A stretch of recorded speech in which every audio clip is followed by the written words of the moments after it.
যে হচ্ছে বিগত বছরের কোশ্চেন এনালাইসিস এটা হচ্ছে দেয়া আছে। এখান থেকে আমরা হচ্ছে এখন এমসিকিউ গুলো দেখে নিব যে এখান থেকে মোটামুটি যে এই প্রথমটায় এখান থেকে হিউজ পরিমাণে এমসিকিউ আসে এবং এই এমসিকিউ গুলা প্রত্যেকটা ব্যাখ্যা সহ আমরা একটু সলভ করে নিব। তো আমরা যদি একটু দেখি এখানে প্রথম প্রশ্নটা যদি আমরা একটু দেখি যে পয়সানি নিচের কোনটি স্থিতিশীল মৌল, যশোরপুর 2026 সালে আসছিল। আমরা জানি গ্রুপ নাম্বার যে 18, গ্রুপ নাম্বার 18 মৌলগুলা কি বেশি স্থিতিশীল, কারণ তারা হচ্ছে কি নিষ্ক্রিয়, তারা কারোর সাথে বিক্রিয়া করে না। এই জন্য আমরা হিলিয়াম, নিয়ন, আর্গন, ক্রিপ্টন, রেডন, জেনন আমরা পড়ছিলাম না যে হেনা আর করিম যাবে রমনাতে। হেনা আর করিম, করিমটা হচ্ছে কি ক্রিপ্টন। এই ক্রিপ্টন হলো আমাদের হচ্ছে কি স্থিতিশীল মৌল। ব্যাখ্যা দেয়া আছে, সংক্ষিপ্ত ব্যাখ্যা দেয়া আছে কি যে ক্রিপ্টন একটা নিষ্ক্রিয় মৌল বা নোবেল গ্যাস, এই সর্বোচ্চ শক্তি স্তরে পূর্ণ থাকায় এটা হচ্ছে কি স্থিতিশীল। তার মানে আমার সঠিক আনসার হচ্ছে কি ক্রিপ্টন। দেন হচ্ছে আমরা দেখবো 2 নম্বর কোয়েশ্চন। কোন উপশক্তি স্তরে ইলেকট্রন সর্বশেষে প্রবেশ করে? এখানে আমাদের আছে হচ্ছে 5d, 6p, 7s। আমার এখান থেকে কি বের করতে হবে? সিম্পলি n প্লাস l এর মান বের করতে হবে এবং n প্লাস l এর মান বের করার পরে বলছে সর্বশেষে প্রবেশ করবে।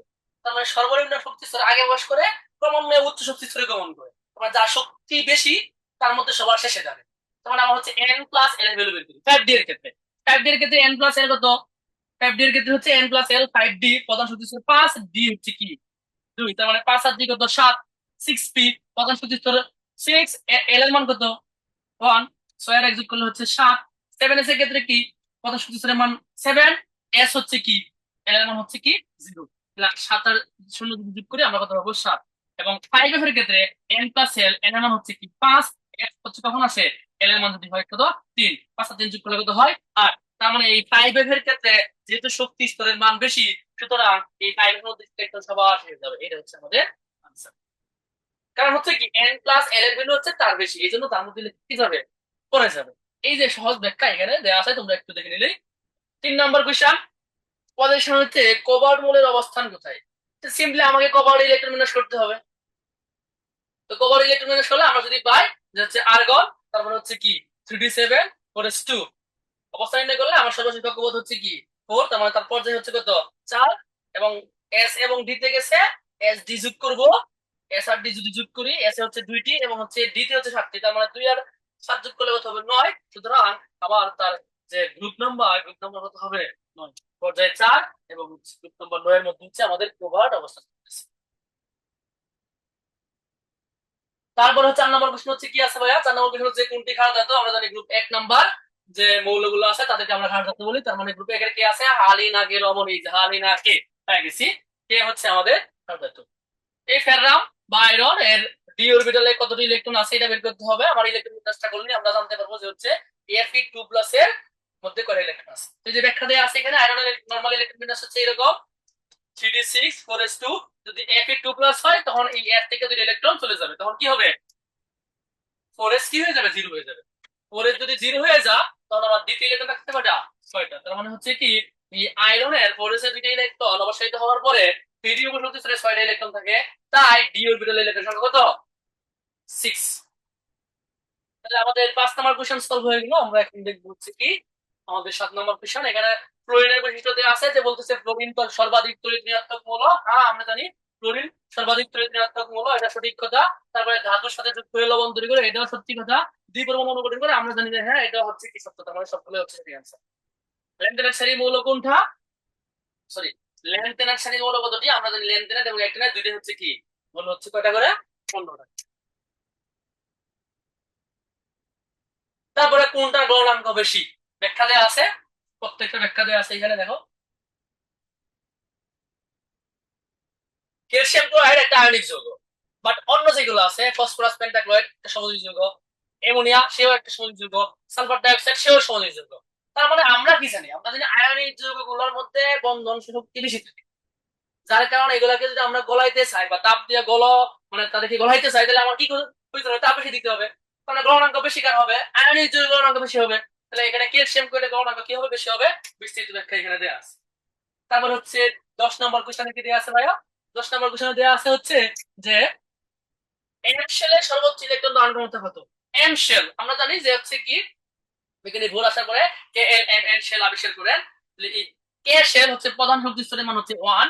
এই কে শেলের মধ্যে ইলেকট্রন যে 2n স্কয়ার সূত্রের সাহায্যে যদি আমরা বের করি, তাহলে এই কে মানে হচ্ছে কি এন এর ভ্যালু 1, এন এর ভ্যালু যদি 1 বসাই তাহলে হচ্ছে 2 ইনটু 1 স্কয়ার মানে 2।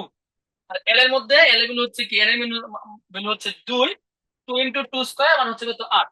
এম এম এর মান যদি হচ্ছে কি এন এর মান কত হয় 3, তাহলে 2 ইনটু 3 স্কয়ার, 3 3 9 এবং হচ্ছে 9 2 18। তার মানে আমার এই এম শেলে, এম শেল মানে হচ্ছে কি এর এর ভ্যালু 3, এর এর ভ্যালু 3 মানে হচ্ছে কি আমি যদি 2n স্কয়ার সূত্র বসাই তাহলে হচ্ছে কত 18। এরপরও কি আছে, এরপরে 11 নম্বর কোশ্চেন আছে কোনটির ইলেকট্রন বিন্যাস সাধারণ নিয়মের ব্যতিক্রম। আমরা ব্যতিক্রম দুটি ইলেকট্রন বিন্যাস করছি, একটা হচ্ছে কপার, একটা ক্রোমিয়াম। তো এই ক্রোমিয়াম হচ্ছে ইলেকট্রন বিন্যাসের ব্যতিক্রম, সবগুলো ইলেকট্রন বিন্যাস করে এখানে হচ্ছে ব্যাখ্যাটা দেওয়া আছে। কোনটির ইলেকট্রন শক্তি কম, এখানে বলতেছে যে কার ইলেকট্রন শক্তি সবচাইতে কম। ইলেকট্রন শক্তির সূত্র কি ছিল, থাম্ব রুল ছিল, বাম থেকে ডানে গেলে বৃদ্ধি পায়, উপর থেকে নিচে নামলে কি পায় হ্রাস পায়। তাহলে আমাদের দেখো এখানে যে বোরন এবং কার্বন, বোরন এবং কার্বন হচ্ছে দ্বিতীয় পর্যায়ের মৌল,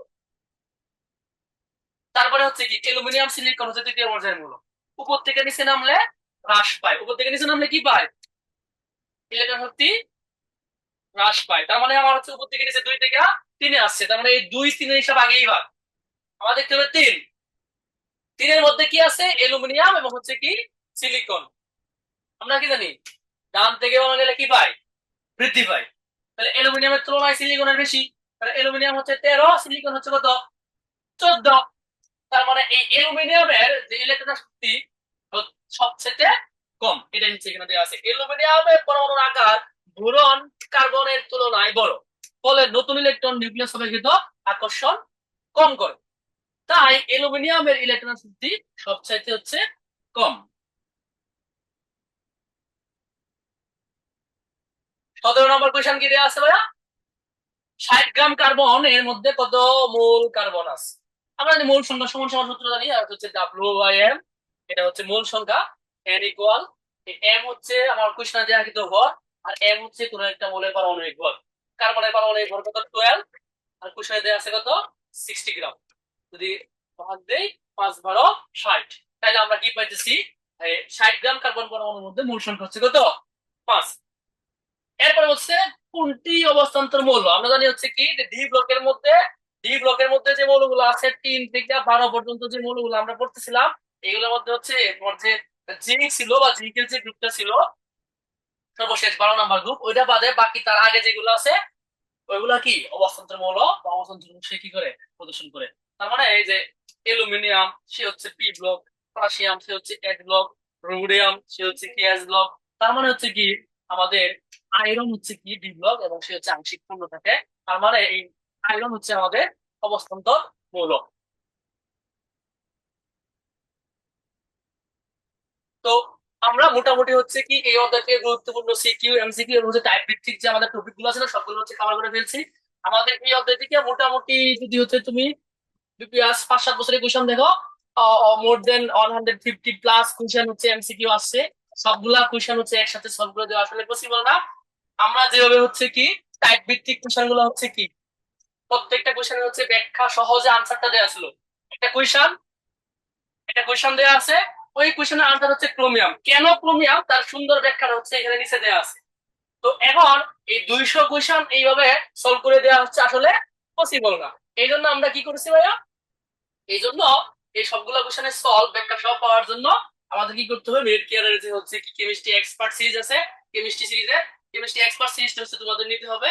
দিলে ওইখানে হচ্ছে প্রত্যেকটা কোশ্চেনের ব্যাখ্যা সহ আনসার খুব সুন্দরভাবে হচ্ছে দেওয়া আছে।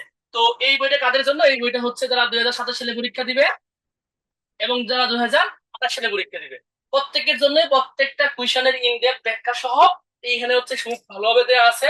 তোমরা এটা পড়ার পরে আশা করি প্রত্যেকটা টপিকের যে হচ্ছে কি মেইন কনসেপ্ট ওটা জানতে পারবা, এবং কোন কোশ্চেন গুলা তোমার জন্য পড়া অনেক বেশি জরুরি ওই জিনিসটা জানতে পারবা, এবং হচ্ছে প্রত্যেকটা এমসিকিউ এর সহজ যে ব্যাখ্যা, এই ব্যাখ্যাগুলো তুমি খুব সহজে জানতে পারবা।